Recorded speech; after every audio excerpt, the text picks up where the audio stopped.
Budget को लेकर ग्वालियर में चैंबर ऑफ कॉमर्स के अधिकारियों से एनडीटीवी ने चर्चा की। कैसा रहा बजट, आइए समझते हैं। हम इस समय ग्वालियर के चैंबर ऑफ कॉमर्स में हैं और हमारे साथ चैंबर ऑफ कॉमर्स के जो वरिष्ठ उपाध्यक्ष हैं दीपक जी मौजूद हैं। हम उन्हीं से जानते हैं कि कैसा रहा बजट। एक मिश्रित बजट है और जब वित्त मंत्री ने अपना स्वागत भाषण प्रारंभ किया था तो उसमें उन्होंने एक बात कही थी कि मध्यम वर्ग की क्रय शक्ति को बढ़ाने की। और निश्चित ही जब बजट भाषण पूर्णता पे जा रहा था तो उस समय जब इनकम टैक्स की छूट 12 लाख तक की आय पर कोई इनकम टैक्स नहीं, तो इससे निश्चित ही मध्यम वर्ग की क्रय शक्ति बढ़ेगी, उसका लाभ बाजार को मिलेगा, उसका लाभ व्यापार को मिलेगा, उसका लाभ बहुत ही अच्छा बजट रहा है। और 12 लाख की सीमा जो की गई है बहुत ही अच्छी मध्यम वर्ग के लिए की गई है और किसानों के लिए भी क्रेडिट कार्ड की सीमा बढ़ाई गई है। मोबाइल वगैरह एलईडी वगैरह सस्ती, जीवन रक्षक दवाएं सस्ती की गई है। बहुत ही अच्छा बजट रहा अभी तक का, ये माना जा रहा है। दीपक जी, क्या आपसे अगर पूछे तो ये 5 कौन सी अच्छी बातें हैं बजट में जो आपको लगता है? बजट में जो अच्छी बातें हैं, पहली बात तो इनकम टैक्स का हो ही गया और एक वित्त मंत्री की मंशा दिखी कि भारत को अंतरराष्ट्रीय एमएसएमई हब बनाने का, तो वो एक बहुत अच्छी बात रही। उसमें अगर एमएसएमई आगे बढ़ेगी तो निश्चित ही देश का क्षेत्र का विकास होगा। एक बात और करें स्टार्टअप के लिए, तो स्टार्टअप का फंड दिया है, स्टार्टअप की लिमिट को बढ़ाया गया है, तो स्टार्टअप के भी कहीं ना कहीं उनकी योजनाएं दिखी। इलेक्ट्रिक व्हीकल के भी उन्होंने वित्त मंत्री जी ने घोषणा की है, उसके लिए उनको बढ़ाने की मंशा रही है। तो और रिफॉर्म्स में आज बहुत सारी दवाइयों पे कस्टम ड्यूटी कम की गई है, एलईडी टीवी पे भी कम की गई है, तो ये कई 4-5 अच्छे रिफॉर्म्स हुए हैं। जी, तो आपको क्या लगता है, क्या क्या खास बात क्या बजट में? मध्यम वर्ग के लिए, किसानों के लिए, सभी वर्गों के लिए राहत प्रदान की गई है। बहुत ही शानदार बजट। आप तो व्यापारी भी है, व्यापारियों को क्या लगता है इस बजट से, क्या उम्मीद है? व्यापारी को ये उम्मीद है कि ये इनकम टैक्स छूट प्रदान की, ये पैसा बचेगा, व्यापार में आएगा, बूस्ट करेगा व्यापार में।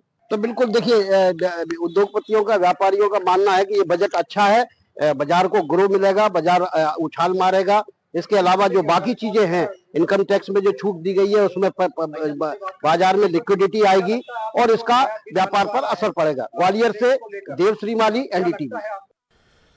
वित्त मंत्री निर्मला सीतारमण ने आज आम बजट पेश कर दिया है। बजट में गरीब, किसान, युवा और मध्यम वर्ग का खास ख्याल रखा गया है। बजट पेश होने के बाद दुर्ग के युवाओं का इस बजट को लेकर क्या कुछ कहना है, आइए सुनते हैं।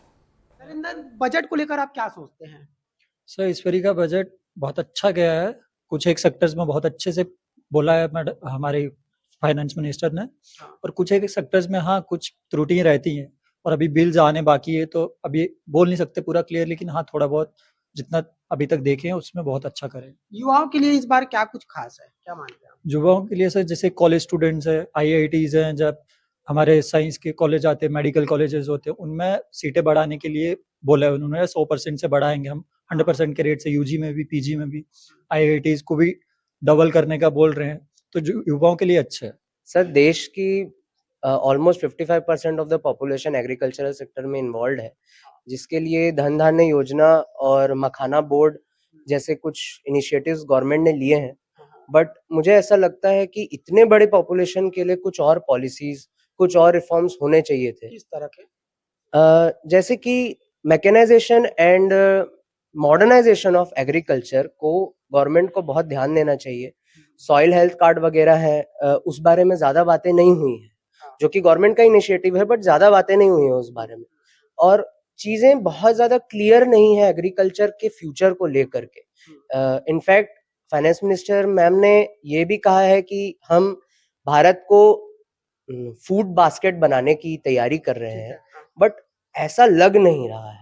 पॉलिसीज को देख करके काफी स्टेबल, या बोल सकते हैं लूज पॉलिसीज ही है।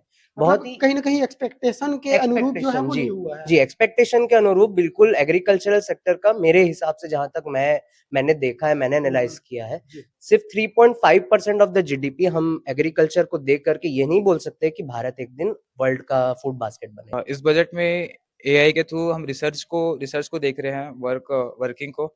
तो गवर्नमेंट की तरफ से जो रिसर्च की जो जरूरत है, जैसे आईआईटीज है, उसमें गवर्नमेंट के थ्रू अभी एजुकेशन बजट में टॉप 5 आईआईटीज के लिए इंफ्रास्ट्रक्चर 2014 से बनी, उनके लिए इंफ्रास्ट्रक्चर नए और क्रिएट किए जा रहे हैं, ताकि जो डिजास्टर मैनेजमेंट है और जैसे बहुत सारी जो चीजें हमें हर साल सीजन के थ्रू फेस करनी पड़ती है, उन सब चीजों के अच्छे से निपटारे के लिए और जो जरूरतें हैं वो आईआईटीज के थ्रू हम पूरी करेंगे।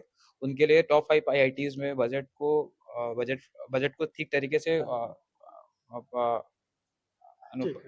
किया गया। ओवरऑल हम बात करें तो कहाँ चूक रह गई है, आपका क्या मानना है? सर जैसे अभी हर्ष ने बताया कि एग्रीकल्चर सेक्टर में ज़्यादा नहीं कर रहे।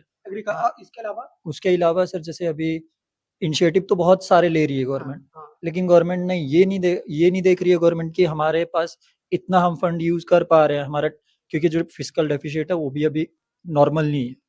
हम ऊपर ही चल रहे हैं उसमें। डाटा फिगर्स में नहीं अभी डिस्क्लोज़ करूँगा क्योंकि अभी क्लियर नहीं है फिगर सारी। लेकिन जो भी अभी भी डाटा चल रहा है, जैसे हमारे यहाँ अभी बात करी हर्ष ने कि हाँ, एग्रीकल्चर में पैसा कम जा रहा है जितना जाना चाहिए उसके मुकाबले। सर जैसे अभी अगर अपन नहीं खर्च करेंगे, हम उसको बोल तो रहे हैं कि हमें अपना पल्स, जैसे अभी पल्सेस के लिए एक स्कीम आई 6 साल का, उसका टेन्योर के लिए बनेगा। बहुत अच्छी स्कीम्स है, लेकिन अगर हम उसके ग्राउंड लेवल पे जाके इन्वेस्टमेंट नहीं करेंगे, हम प्राइवेट को अगर इन्वॉल्व करेंगे वहाँ पे, तो हमारा ज़्यादा बेटर हो सकता है। तो बिल्कुल कहीं न कहीं युवा बजट के बारे में युवाओं से हमने बात किया, तो एक पॉइंट जो है वो सामने आया है कि इस पूरे बजट में कहीं न कहीं एग्रीकल्चर सेक्टर का जो एलोकेशन है वो कहीं न कहीं बढ़ाना चाहिए था। फिलहाल आगे क्या कुछ होता है ये भी देखने वाला बात होगा। चंद्रकांत शर्मा, एनडीटीवी, दुर्ग।